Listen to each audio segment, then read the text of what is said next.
It's Wednesday. It's Dynamite time. Lost went over. Enough of the pitter patter edge. Let's just get on at her. Boom.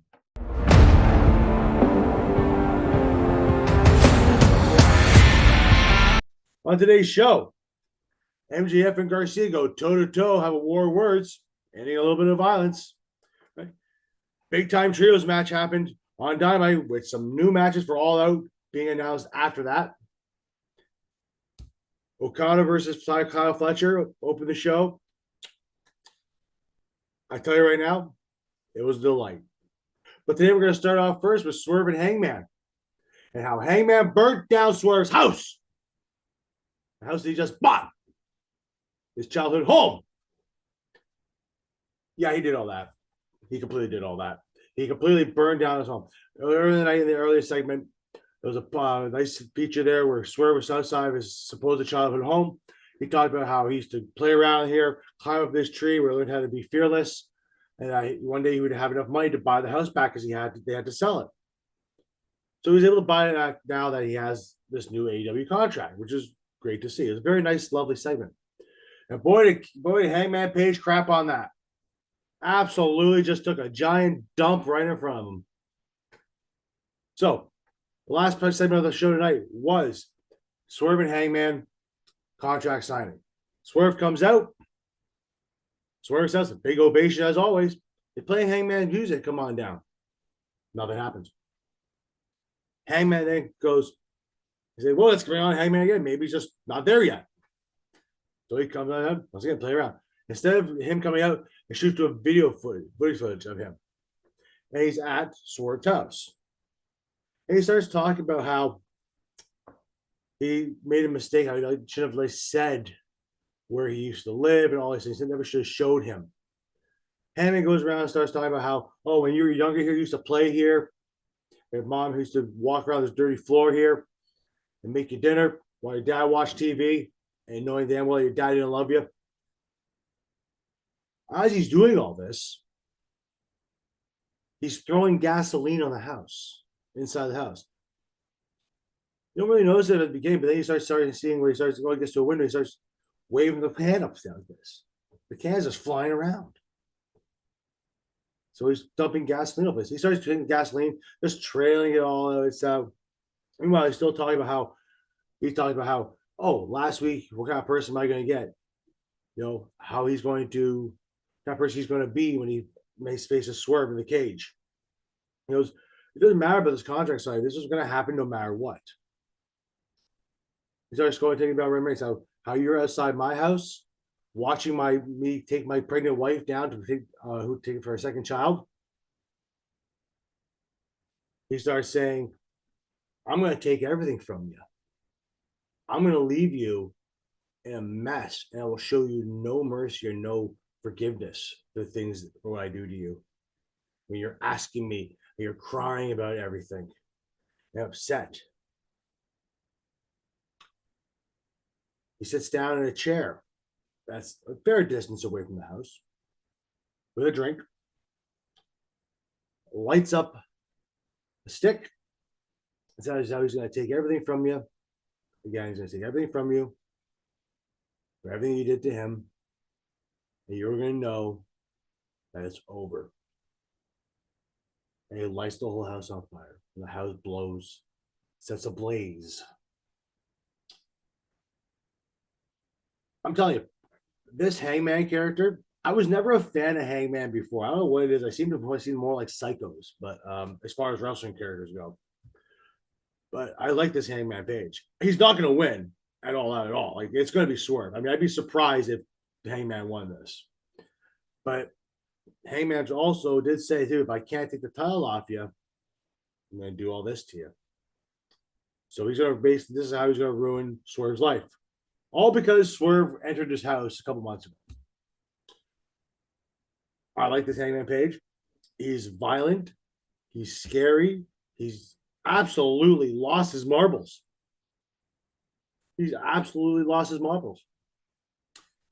And it's going to be a hell of a match, this cage match. This is going to be probably one of the most brutal matches AEW's ever put on. They put on some brutal ones over the past number of years since their inception. But this one here has gotten so intense that is going to probably rival every other match they've ever done as far as violence goes. Like, it's not going to be, I doubt it ever being a top 10 match or top 10 greatest matches of all time. Maybe in cage matches, but just matches in general, probably not. But it's going to be bloody brutal and ruthless. And I honestly can't wait to see it. I'm looking forward to it. I'm thinking maybe I will get Dynamite, AEW All Out, hopefully. If I can, I might even live stream it. Who knows? But I'm looking forward to this match here, too. I think Hangman and Swerve theoretically should close the show. It probably won't. That'll probably be left to a man we'll talk about later in a little bit. But I technically think this match should probably end the night. Set everybody home happy because it's going to be probably the best match on the card. It's through a pure violence standpoint. Gosh. All right. Speaking of violence, MJF and Daniel Garcia. Now this one's getting very, very intense as well. To the point where Daniel Garcia opened up the show. He comes on down and just calls out MJF. MJF doesn't come down to the ring. Instead, he's actually in the crowd having a glass of vino. He sits there. He starts talking about how Garcia is just nothing. He's crap. Garcia says he's going to ruin him. He is going to break his neck. He's going to cripple him. Albeit MJF has been the same exact same thing. The point where MJF starts getting very, very personal, right? They both got personal. Garcia mentioned how MJF took time off, put on a fake tattoo of AEW. He also went to Europe and got hair extensions or plugs put into his head for receding hairline at his age of like 25 or however old he is. Pissed off MJF for sure. MJF basically went off on him, saying he's going to cripple him. He's going to leave him laying in a bed, laying in a bed the rest of his life. And if the only person who's going to watch him forever is his mother, because he talks about how much he loves his mother. And good on him. Good on Garcia for that. None of us have our mother anymore. And he sits there and says, I'm going to have you lay on that bed the rest of your life because your mom knows something about taking care of men who lie on their back. Implying that his mother is a whore. I mean, that gets pretty, I get under anybody's skin for the most part, And, Daniel Garcia just loses it. They traded these jabs back and forth, the entire time. Garcia loses out at this point, goes on after MJF, gets fights through security, and then MJF clocks him with a bottle and breaks the bottle over his head. Lays him bleeding, saying, I thank you, Garcia. You've woken something up in me that hasn't been woken up in a long time. So he's going to probably end this. I don't know where this match is going to go at All Out. I don't know who's going to win it. It's hard bent not to say that it is going to be MJF that wins this, but it's a good possibility Garcia wins this. I mean, to be honest, Garcia probably needs to win more than MJF does. I don't think MJF can lose to take the loss here. It's not going to hurt him. Whereas MJF, losing to Garcia will do a lot for Daniel Garcia. They'll do 100% more for Daniel Garcia than it would ever for MJF right now. But it's a good way to elevate Daniel Garcia as well. Make Daniel Garcia come out of his comfort box. He's been very plain for a while. That whole dancing thing, I don't get it. I think it's absolutely nonsense. But for him, it's a hell of a good thing. It's going to really elevate Daniel Garcia being in the ring there with someone like MJF in a match of this magnitude at All Out. It really will be. It is going to magnify the hell out of everything for them. And I'm looking forward to the match. I think MJF, I don't know if MJF's going to win. Like I said, I think MJF could probably take the loss here, give Garcia the win here. I think he'll probably be better off. But at the end of the day here, this is going to elevate probably Daniel Garcia more than anything, whether he actually loses or not, or wins or not. Because he's going to be in there with somebody like MJF, who is, as much as he may be a scumbag to a lot of people, the guy's a hell of a good wrestler. He's a hell of a good entertainer. He is like the modern day Ric Flair. And he has a student of the sport of wrestling, professional wrestling. So he will make Daniel Garcia a better person, better wrestler because of this match and this feud. Probably won't last that long, much longer, but it will go on very well for Daniel Garcia. And if Garcia wins, it elevates him to the point where he could easily possibly go for a Continental title or for the TNT title at some point, which is good for Garcia. Speaking of titles, we had a trios match today. Now, there wasn't a trios titles match on the line, titles on the line, but we got the BCC with PAC, the trios champions that they won at all in, against Will Ospreay, Kyle O'Reilly, and Orange Cassidy. Now, lots of things that went on this show tonight, too. We'll get to all this stuff in one big shot here with this, guys. So, obviously, PAC versus Ospreay is happening at All Out. This match basically just had a lot of people wrestling this match, the trios match. It set up a match as well. The BCC ended up winning this. BCC with PAC ended up winning this match. PAC and Ospreay are destined to kill each other. Match. There could probably as far as the best pure wrestling match goes, that will probably be the best one at All Out. Ospreay versus PAC. I like Ospreay. I like PAC. This could be a heck of a good match. They end up going fighting on the outside of the ring.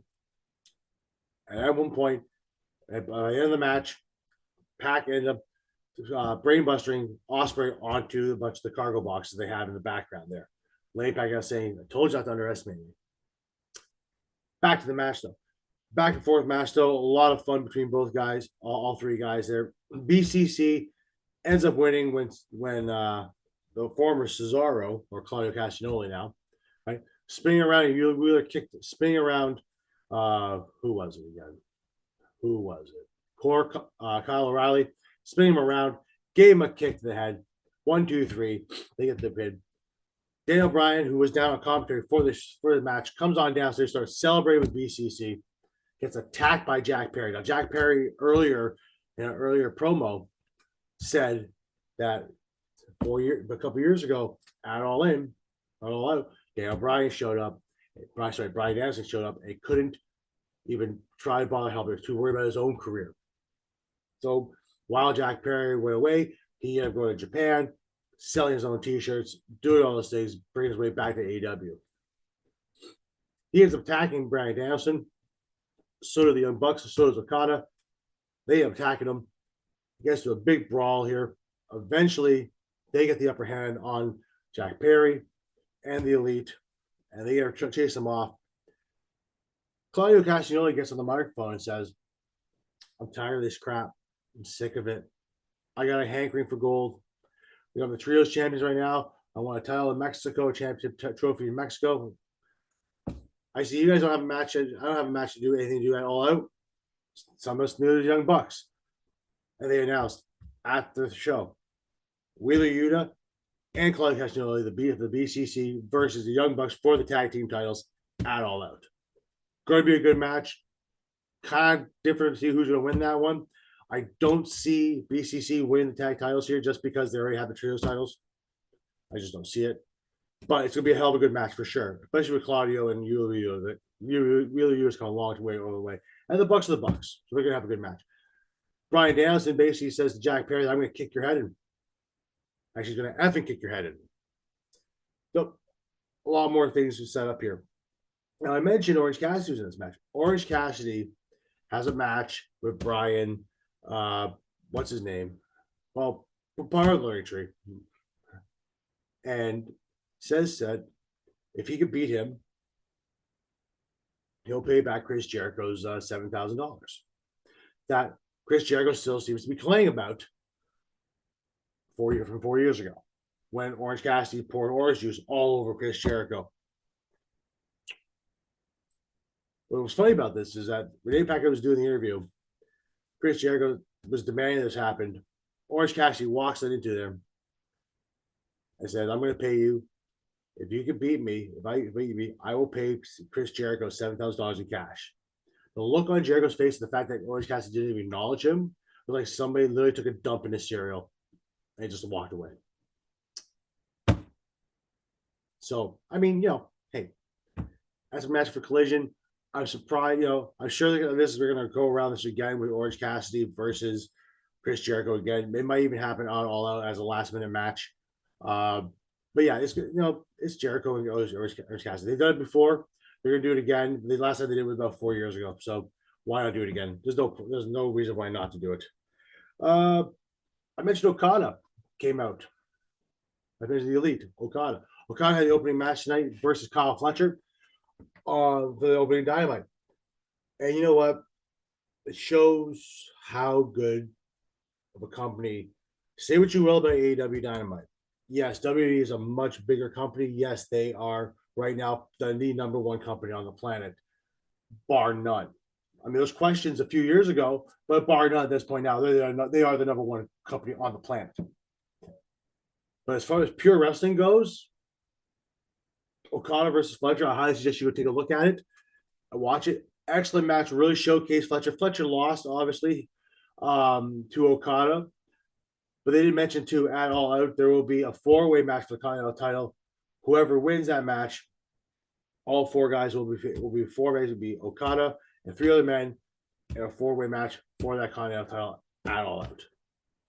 Kyle Fletcher obviously lost. Kyle Fletcher did some crazy stuff though too in this match. So he actually brainbusted Okada on the edge of the apron, and Okada sold it very well.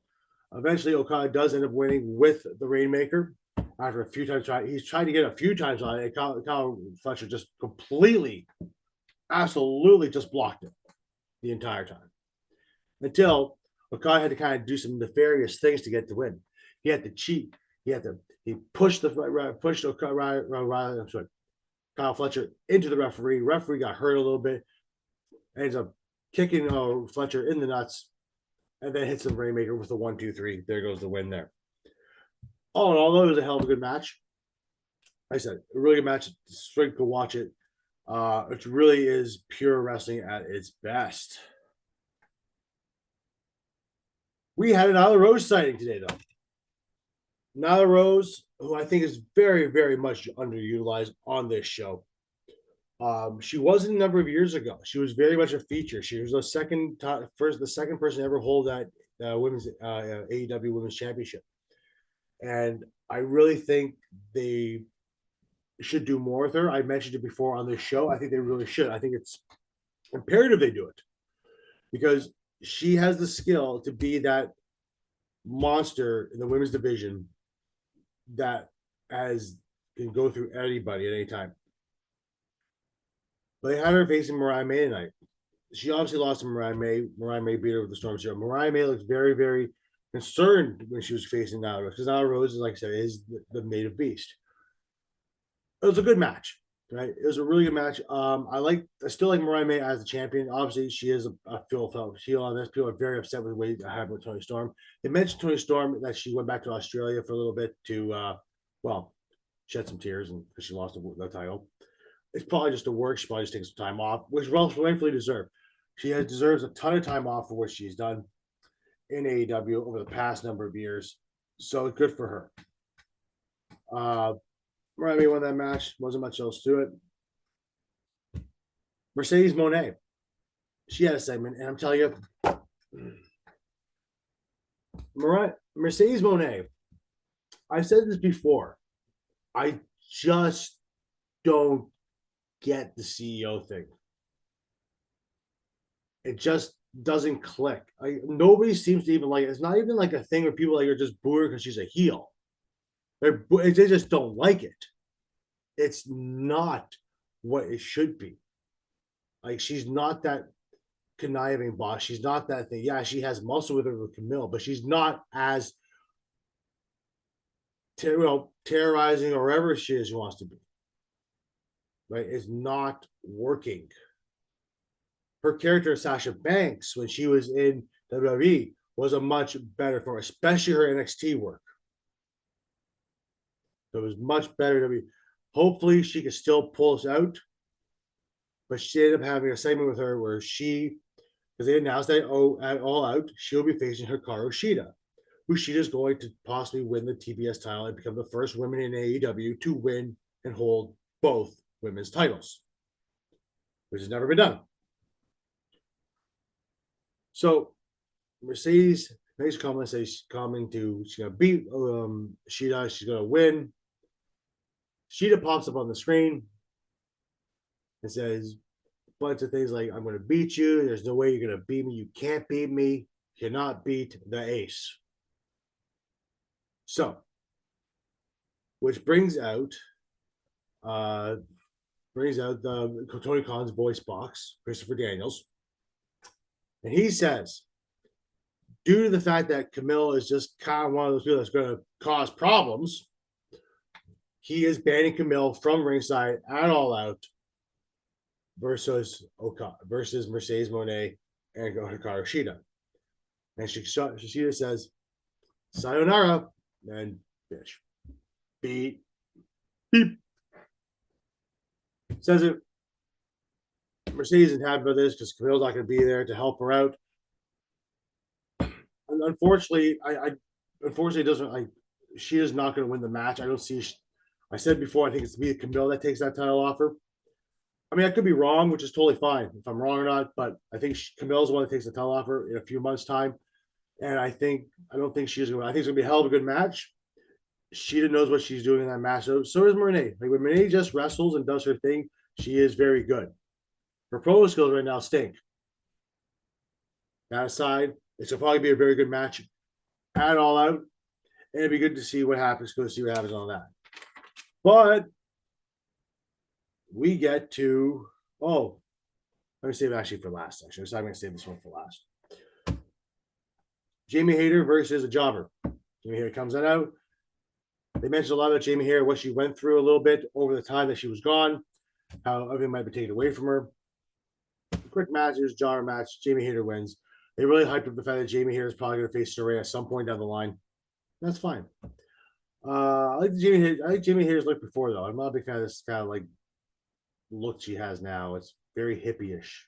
It's not, just doesn't fly with me. Sure, it's great for other people. I'm sure if people like it down below, make sure you check down below.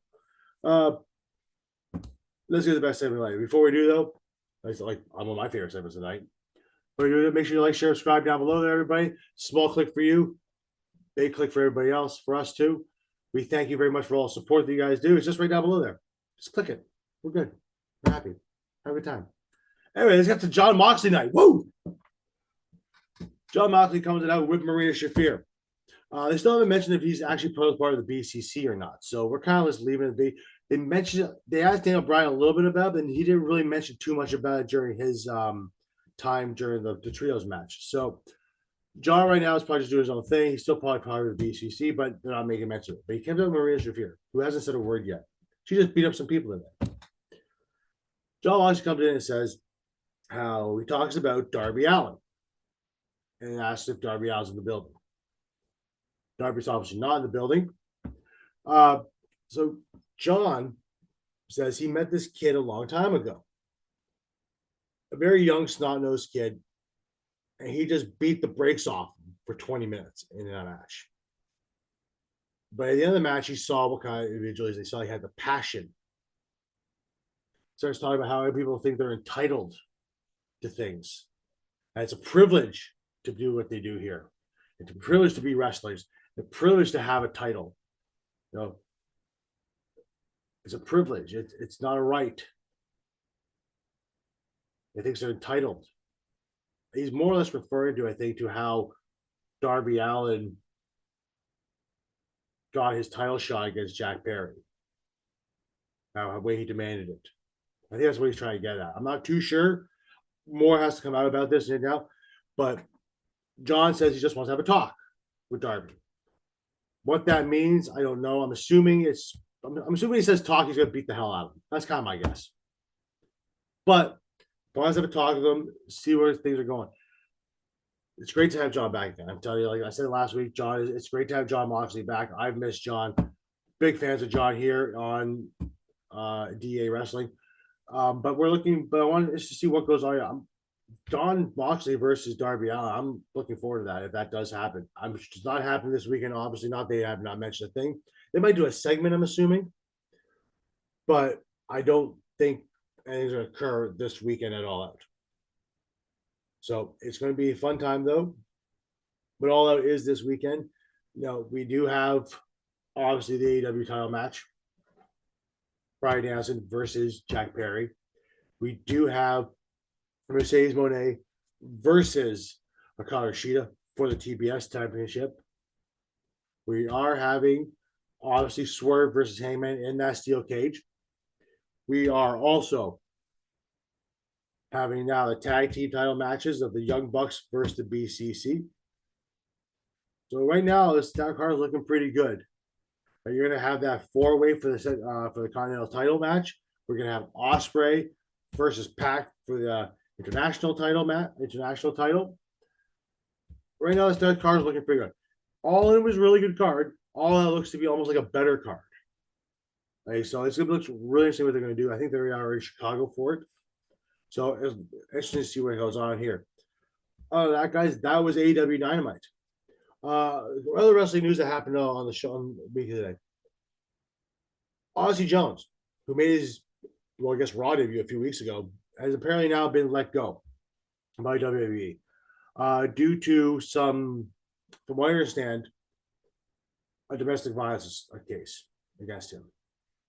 I don't know, I can't really talk too much about this. I don't really know much about it, but from what I understand, from what I heard around the time he was Wrestling Inc. or Sean Ross Sapp, one of those people there, is that Ozzy Jones has some kind of domestic assault charge against him right now. And the WWE decided not to keep him on TV and decided to let him go. It's a vast, not to say, if it is how it's true, if it's true, it's alleged. If it is true, then I understand where WWE's coming from now. It's a different type of policy nowadays with WWE than they did back when that lunatic was in charge. So we'll see what happens there. As far as Julia goes in NXT, the plans with her right now are to have her face Roxanne at the debuting on CW, which is coming, I believe, in October. So, and all next week, WWE will be on USA Network because the deal with Fox soured. Well, Fox tried to make a deal for it, but it just didn't work out. But apparently, the lunatic who was in charge before, kind of soured a lot of things with Fox. He's a lunatic. What do you expect? He's a delusional old man, kind of like my Cowboys owner, delusional. But hey, that's we're gonna add that. Guys, that was AEW. That was Dynamite. All out this weekend. Find your subscribers. Probably gonna be an excellent show. Probably gonna be amazing. Pac Ospreay is gonna be bloody awesome. Swerve Hangman, awesome as well. And we'll see what else happens there. Danielson did also say too. Actually, we want to go quickly about this too. Danielson did say though too that once he loses that title, he's done. At least it happened. And all that, I think it's gonna be a different name that takes that title. Probably Ospreay, maybe even Moxley. Who knows? But it's probably more Ospreay than anything else. We'll see what happens there. All out this weekend, guys. Go check it out. Thank you very much for watching. Thank you very much for listening. This is DA Wrestling. I am Andrew. Mine is Douglas. Talk to you guys soon. All the best to everybody there. Oh, by the way, NFL kickoff starts tomorrow. It's Thursday. Ravens, Chiefs. Hard to say who's going to win this one, but I'm going to pull towards maybe the Ravens. I want to see what that two-headed monster looks like in the backfield. I want to see that Derrick Henry and Lamar Jackson, see what they cook up. Anyway, guys, thank you very much. Have a wonderful night. Later.